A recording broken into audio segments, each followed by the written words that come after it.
le nom de cet esprit, on l'appelle les barons des samedis. Si tu demandes à un prêtre, dis-moi qu'est-ce qui s'appelle baron des samedis, il va s'étonner de toi. Il va te dire, qui t'a dit ça? Il s'appelle les barons, on l'appelle baron des samedis. Oui, c'est celui-là qui est le chef de tout cimetière. Dans le cimetière, il y a l'esprit qu'on appelle le baron des samedis.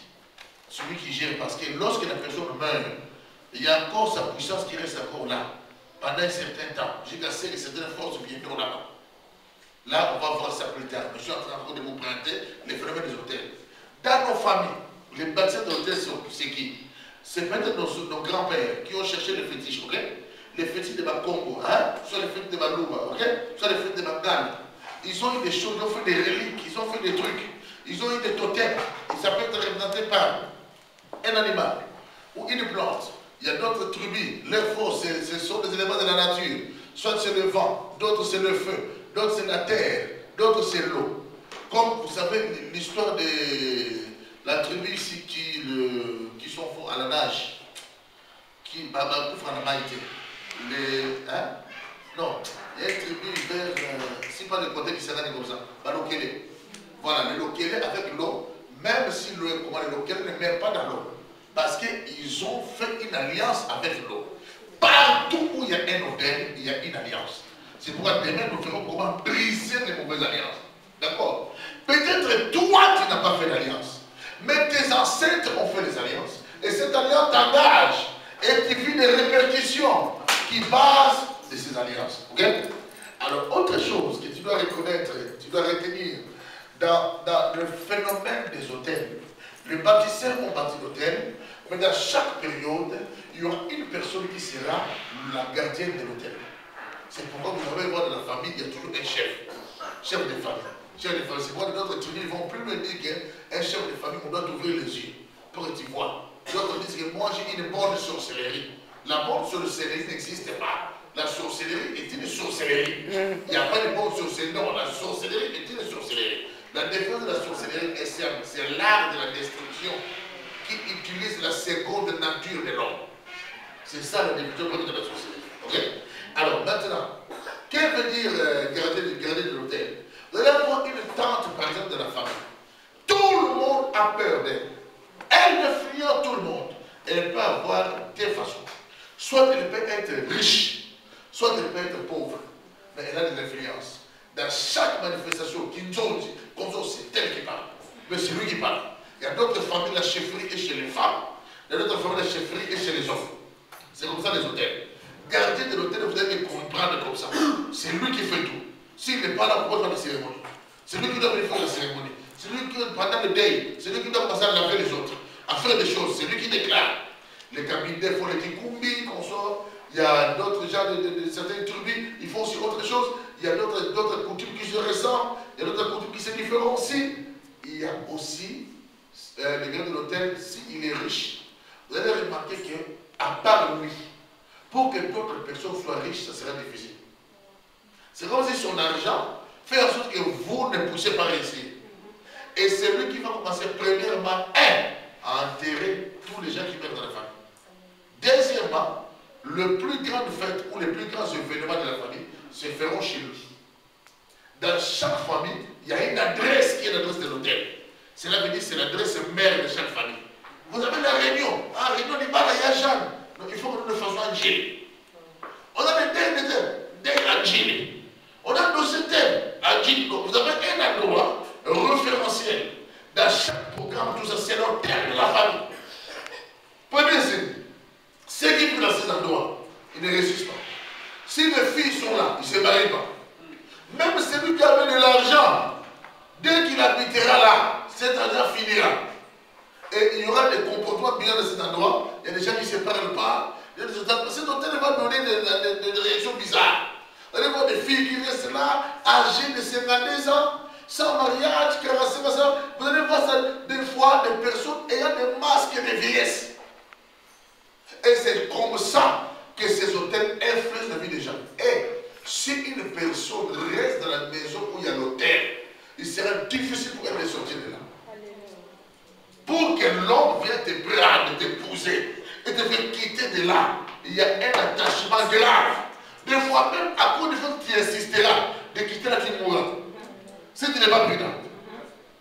Il faut augmenter le chauffage dans la prière, la vibration de la prière pour casser ces choses et libérer ceux qui sont bloqués dans ça. Il y a même des gens, il y a de certains liens qui se coupent pas mais qui s'élargissent. Quelqu'un qui était lié à 3 mètres, ça veut dire que sa liberté est à la limite de la corde. Il peut aller, mais après 3 mètres, il s'arrête.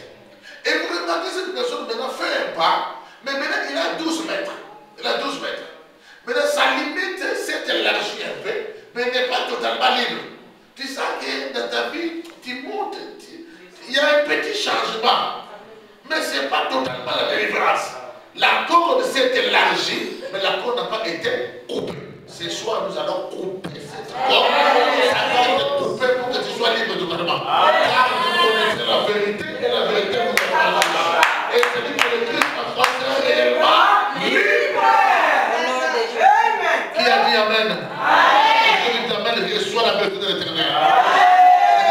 Que Dieu soit avec lui. Dieu trouve que l'autel a dérangé la famille de Gédéon. Renverse l'autel de Baal. Qui étaient les prêtres de l'autel de Baal? Les prêtres de cet autel, c'était les pères de Gédéon. Maintenant, suivez-moi très bien ici, vous tous. Je vais parler maintenant en langage de la révélation. Le père de Gédéon était chef de cet autel.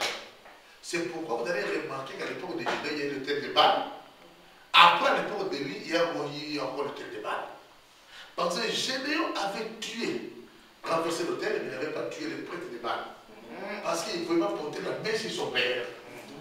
La loi interdit ça. C'est pourquoi cet autel qui a été renversé a été encore rebâti.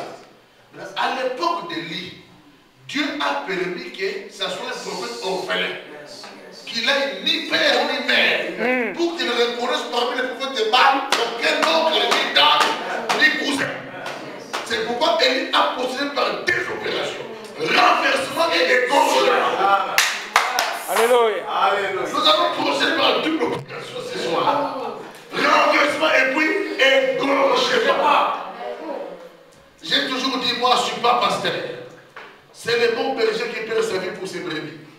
Moi je suis prophète. Si tu blagues, je te tue. Il s'est revenu de moi, prophète. Vraiment, il m'a dit, moi aussi je suis camerounaise, mais moi qui la moto, dans ça, la kanga m'a bé. Moi, je dis, la personne qui te combat là, qui te combat là, je jette le feu sur elle. Elle dit, oui, il m'a dit, mais et si c'était ta mère?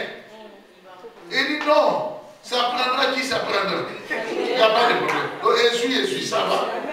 On va jeter la pierre dans le noir. Celui qui criera, aïe, il faut savoir que, alléluia. Et j'ai vibré la nuit sans l'air. Ça m'a devenu comme ça, jusqu'à présent. Et ma mère est maintenant précisée, je t'avais prévenu. Moi, je t'avais déjà dit que c'était ta mère. Toi, tu as dit, ça prendra qui ça prendra. Alors, qu'est-ce que vous voulez? Tu as tiré la mémoire. Je dois vous dire une chose aujourd'hui, qu'il y a ce qu'on appelle l'affrontement des hôtels. Nous vivons avec les gens et nous nous affrontons avec ces gens. Même dans nos familles, il y a affrontement. Dans les bureaux, il y a affrontement. Là où nous travaillons, il y a affrontement. Partout, il y a affrontement. Mais retiens une chose.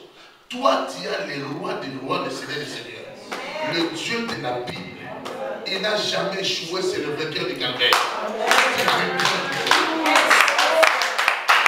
J'ai toujours dit, si un enfant de Dieu se livre dans un combat singulier avec un enfant de Satan, et si l'enfant de Dieu perdait, cela ne veut pas dire que Satan est plus puissant que Dieu.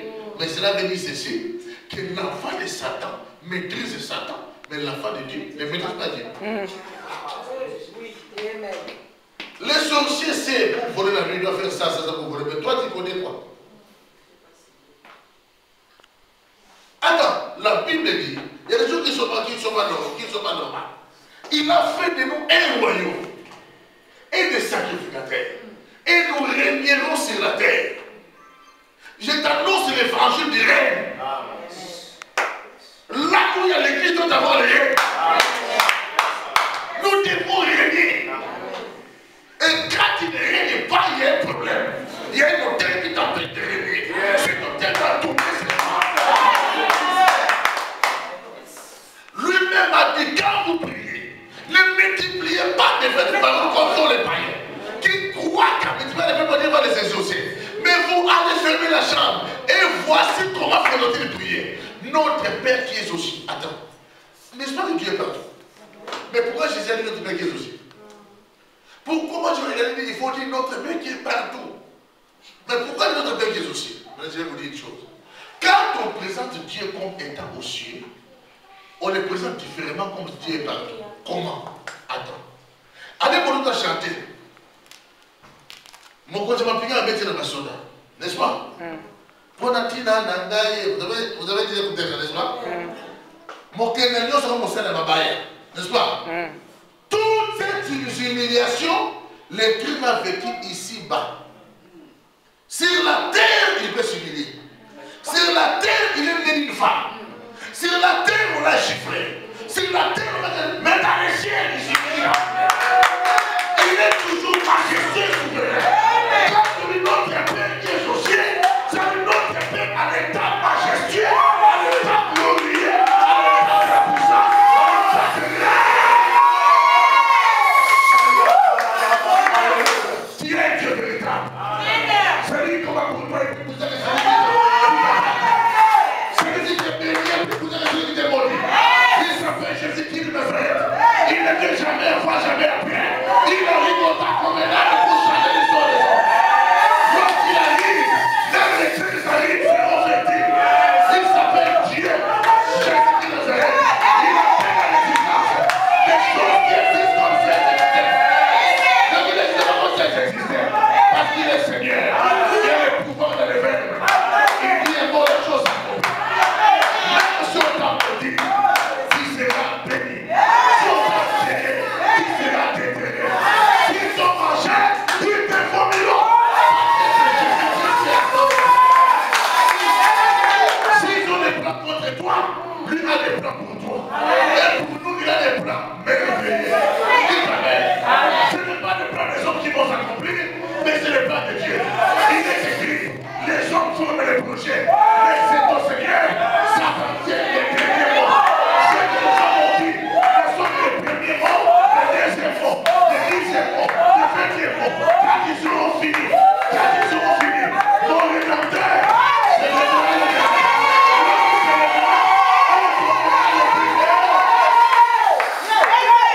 Naloba.